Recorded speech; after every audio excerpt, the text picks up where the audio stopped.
Hello students. तो आज की वीडियो जो है वो क्लास 12th के इकोनॉमिक के मोस्ट इम्पॉर्टेंट क्वेश्चंस के लिए बनाई जा रही है, जो बोर्ड के एग्जाम्स के लिए बहुत ही बेनिफिट करने वाली है। तो चलते हैं हम वीडियो की तरफ। इस वीडियो में मैंने आपको सिलेबस भी बताया है कि कौन सा चैप्टर, कौन सा यूनिट कितने मार्क्स का आने वाला है, कौन सी एमसीक्यूज आने वाले हैं, न्यूमेरिकल कितने मार्क्स के आएंगे, केस स्टडी कितने मार्क्स के आएंगे, ये सब मैं इसमें डिस्कस करने जा रही हूँ।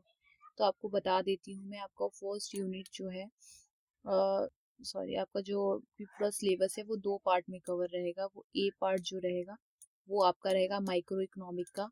आपको पता है माइक्रो इकोनॉमिक्स है, ये मैंने हिंदी में वीडियो बनाई है ताकि हिंदी वाले बच्चों को, हिंदी वाले स्टूडेंट जो है हिंदी मीडियम में जिन्होंने मैं इकोनॉमिक ले रखी है या हिंदी मीडियम में समझने में आसानी होती है, इसलिए मैंने सारा का सारा वीडियो जो है वो हिंदी में बनाया है ताकि हिंदी और इंग्लिश दोनों ही मीडियम के स्टूडेंट्स को ये समझ में आ जाए और जल्दी से ये क्लियर हो जाए कि क्या चीज़ें हैं इस चैप्टर में और किस यूनिट्स में क्या क्या है, वो ज़्यादा अच्छे से समझ में आ जाए। तो आपका फोर्थ चैप्टर जो ज़्यादा रहेगा, जो जो ज़्यादा कहते हैं ना ज़्यादा लेवल का है, या जो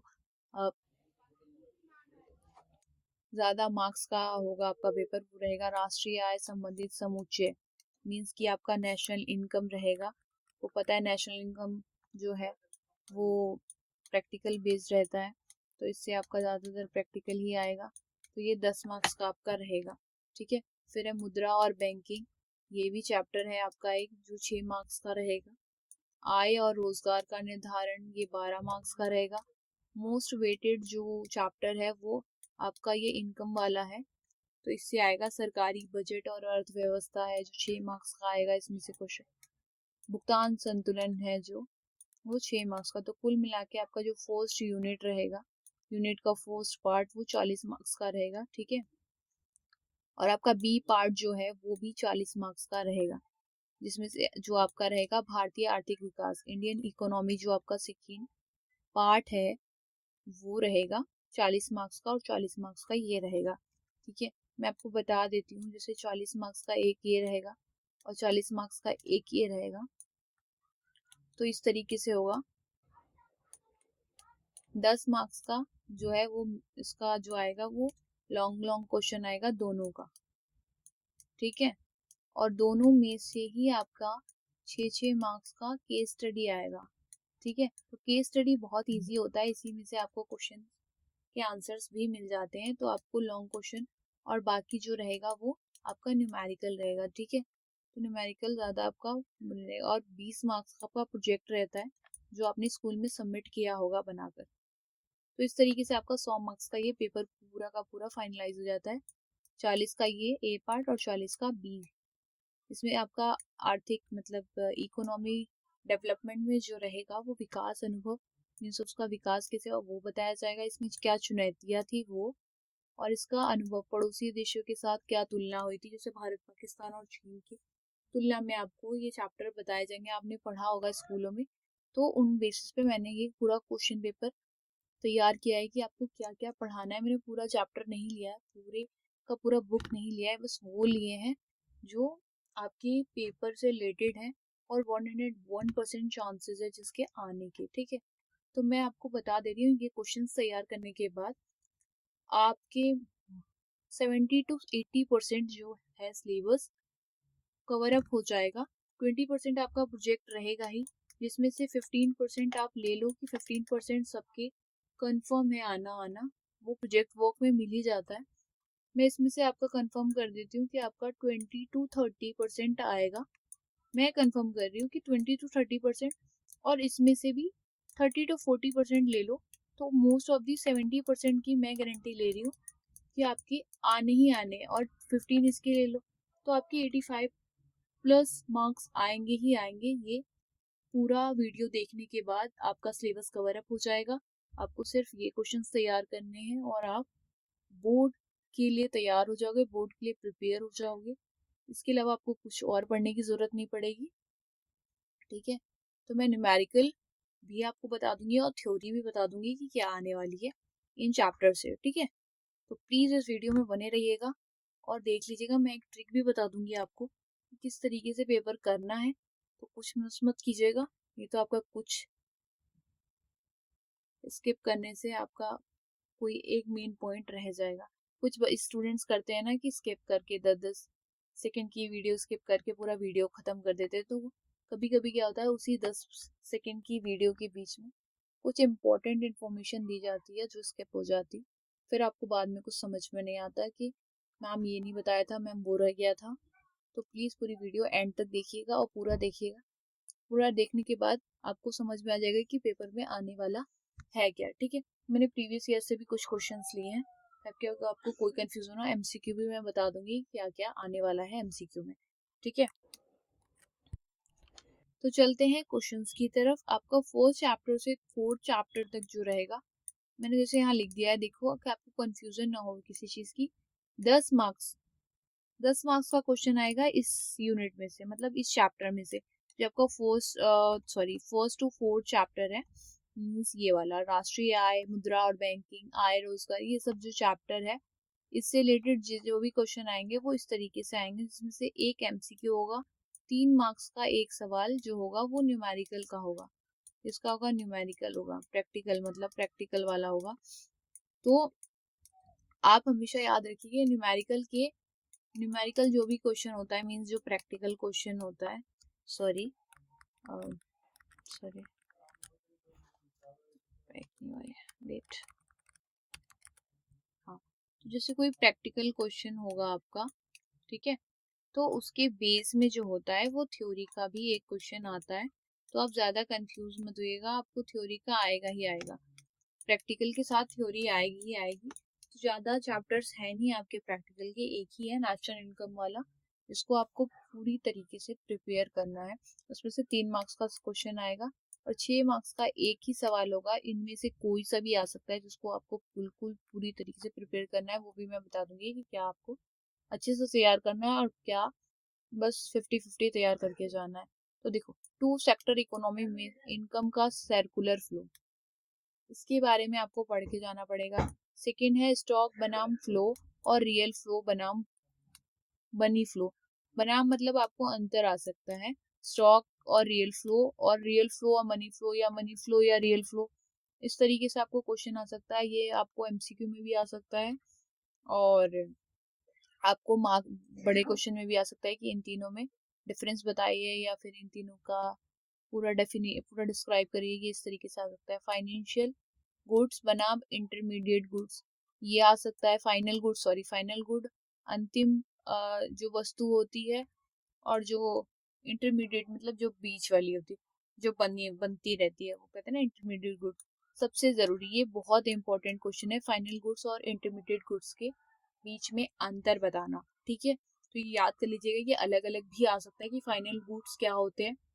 ये आपको उदाहरण दे दिए जाएंगे कि ये उदाहरण है, अब आप बताइए इसमें से फाइनल गुड्स क्या है और इंटरमीडिएट गुड्स क्या है। तो ये एमसीक्यू में भी आ सकता है और आपको लॉन्ग क्वेश्चन में भी आ सकता है। फिर है डेप्रिसिएशन, नॉर्मल रेजिडेंस और डोमेस्टिक टेरिटरी। ठीक है, तो इसके बारे में भी आपको आ सकता है। ठीक है, नॉर्मल रेजिडेंस का मतलब आपको पता है, जो लोग जहाँ रहते हैं वहां पे। ठीक है, मतलब जैसे हम इंडिया में रहते हैं तो हम नॉर्मल रेजिडेंस है। डोमेस्टिक टेरिटरी मतलब किसी की डोमेस्टिक टेरिटरी होती है, जैसे हमारी इंडिया है ना, हम इससे बाहर नहीं जा सकते हैं मतलब पासपोर्ट के जरिए, बट डोमेस्टिक टेरिटरी क्या है हमारी डोमेस्टिक टेरिटरी यही है कि हम इसमें ही रहेंगे। ठीक है, फिर है जीडीपी और वेलफेयर एक्सटेंलिस, इसके बारे में आ सकता है। आरजीडीपी बनाम एनजीडीपी, सबसे जरूरी, इसमें मैंने यहाँ सबसे जरूरी क्यों लिखा है क्योंकि ये बहुत इंपॉर्टेंट है, तो इसको आप याद कर लीजिएगा। एक ये फाइनल गुड्स और इंटरमीडिएट गुड्स, और एक ये आरजीडीपी बनाम एनडीजीपी। इसको क्वेश्चन आता है नेशनल इनकम के नाम पे भी, इसके बहुत सारे नाम है, तो इस तरीके से भी आ सकता है आपको। तो ये वेरी इंपॉर्टेंट है, इसका न्यूमेरिकल भी आ सकता है आपको और प्रैक्टिकल भी, सॉरी थ्योरी भी आ सकती है। ठीक है, तो याद रखिएगा।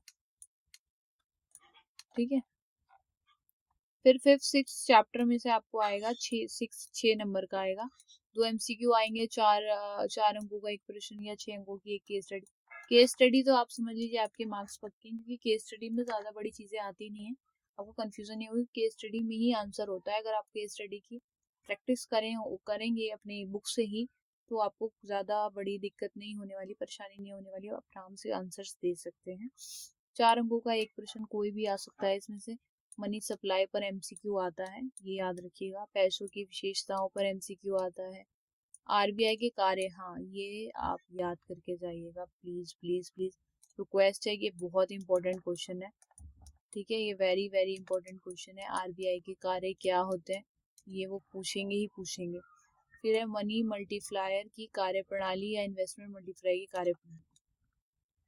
और एक ये क्वेश्चन वेरी इंपॉर्टेंट है, या तो ये दोनों क्वेश्चन और में आएंगे, ठीक है, और में ऑप्शन में आ सकते हैं या अलग अलग भी आ सकते हैं, तो आप प्लीज दोनों को ही तैयार करके जाइएगा।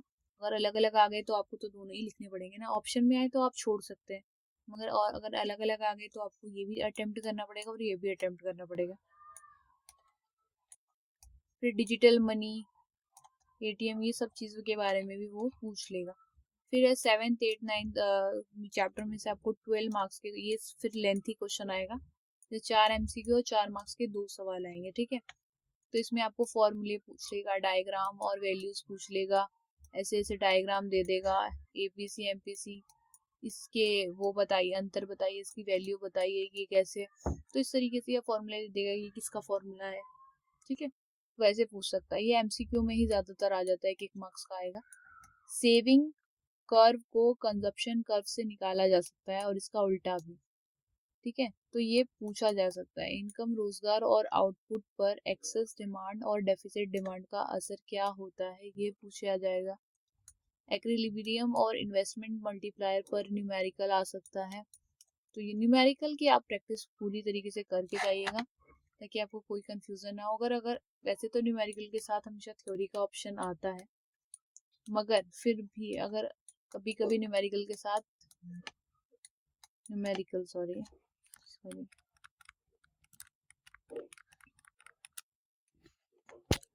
आपको प्रैक्टिकल क्वेश्चन न्यूमेरिकल जो होगा उसके ऑप्शन में आपको प्रैक्टिकल ही आ जाता है, कभी कभी थ्योरी नहीं आता है, कभी कभी पोपट भी हो जाता है। लोग बच्चे स्टूडेंट सोच के जाते हैं कि चलो प्रैक्टिकल के साथ थ्योरी आएगी तो हम थ्योरी पढ़ लेंगे, तो मैं आपको यहाँ पे 100% गारंटी नहीं देती हूँ, कभी कभी न्यूमेरिकल के साथ न्यूमेरिकल भी आ जाता है, दूसरा न्यूमेरिकल आ जाएगा आपको दूसरे टॉपिक का, तो आपको न्यूमेरिकल पूरी तरीके से क्लियर करके जाना पड़ेगा कि किस तरीके से एनआई निकाली जाती है, किस तरीके से एनडीपी निकाली जाती है, सारी चीजें आपको क्लियर होनी चाहिए, ठीक है। मनी मल्टीप्लायर या वर्किंग या इन्वेस्टमेंट मल्टीप्लायर का वर्किंग, अब देखो यहाँ पे एक क्वेश्चन था ऊपर इन्वेस्टमेंट मल्टीप्लायर का और मनी मल्टीप्लायर का, देखो ये क्वेश्चन यहाँ पे भी है और ये क्वेश्चन यहाँ पे भी है, तो ये इम्पोर्टेंट क्वेश्चन है, ये क्वेश्चन न्यूमेरिकल में भी आ सकता है और प्रैक्टिकल में भी आ सकता है। वर्किंग बताना पड़ेगा कि क्या कार्य होते हैं इसके, ठीक है।